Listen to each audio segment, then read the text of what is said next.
আলোচিত অভিনেত্রী পরীমনির সঙ্গে সম্পর্কের জেরে এবার চাকরি হারাচ্ছেন সাবেক ঢাকা মহানগর গোয়েন্দা পুলিশের গুলশান বিভাগের অতিরিক্ত উপকমিশনারের দায়িত্বে থাকা গোলাম সাকলায়েন। গত 13 জুন স্বরাষ্ট্র মন্ত্রণালয়ের জননিরাপত্তা বিভাগের শৃঙ্খলা 2 শাখার উপসচিব পারভিন জুই স্বাক্ষরিত এক স্মারকে তাকে চাকরি থেকে বাধ্যতামূলক অবসর প্রদান করার বিষয়ে সরকারি কর্ম কমিশন সচিবালয়ে সচিবকে অনুরোধ করা হয়েছে। 25 জুন শৃঙ্খলা 2 শাখার স্মারকটি গণমাধ্যমের কাছে আসে। শৃঙ্খলা শাখার প্রতিবেদনে উল্লেখ করা হয়, সাকলায়েন ধারাবাহিকভাবে নায়িকা পরীমনির বাসায় নিয়মিত থাকতে শুরু করেন।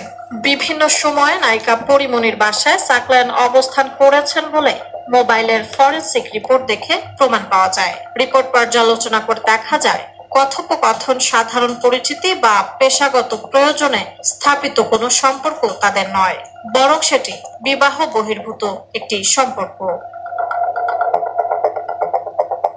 প্রতিবেদনে বলা হয়, 1 আগস্ট 2021 তারিখ ভোর 6টা থেকে 2 আগস্ট 2021 তারিখ রাত 3টা পর্যন্ত রাজারবাগ মধুমতি পুলিশ অফিসার্স কোয়ার্টার্সে নায়িকা পরীমনির যাতায়াতের ধারণকৃত সিসি ক্যামেরার ফুটেজের ফরেনসিক প্রতিবেদন বিশ্লেষণেও এর প্রমাণ পাওয়া যায়। বলা হয়, বিধি অনুযায়ী অসদাচরণের অভিযোগ প্রমাণিত হওয়ায় গুরুদণ্ড হিসেবে সাকলায়েনকে চাকরি থেকে বাধ্যতামূলক অবসর প্রদান দণ্ডের বিষয়ে পরামর্শ প্রদানের জন্য নির্দেশক্রমে অনুরোধ করার কথা বলা হয়।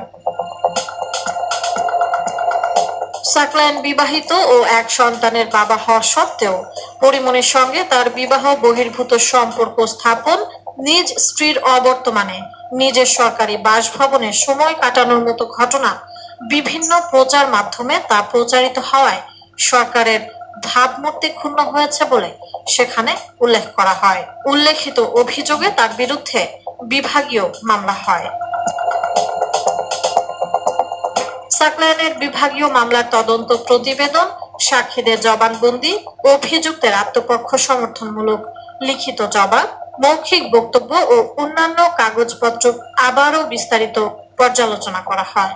সার্বিক পর্যালোচনায় একটি কারণ দর্শানোর জবাব সন্তোষজনক বিবেচিত না হওয়ায় সরকারি কর্মচারী শৃঙ্খলা ও আপিল বিধিমালা 2018 এর 3 খ বিধি অনুযায়ী অসৎ আচরণের অভিযোগে অভিযুক্ত কর্মকর্তা গোলাম সাকলায়েনকে বিধি 4 এর উপবিধি 3 খ বিধি মোতাবেক গুরুদণ্ড হিসেবে চাকরি থেকে বাধ্যতামূলক অবসর প্রদানের প্রাথমিক সিদ্ধান্ত গৃহীত হয়।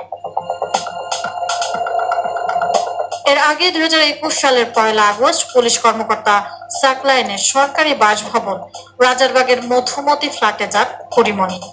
সেখানে প্রায় 18 ঘন্টা অবস্থান করেন তিনি।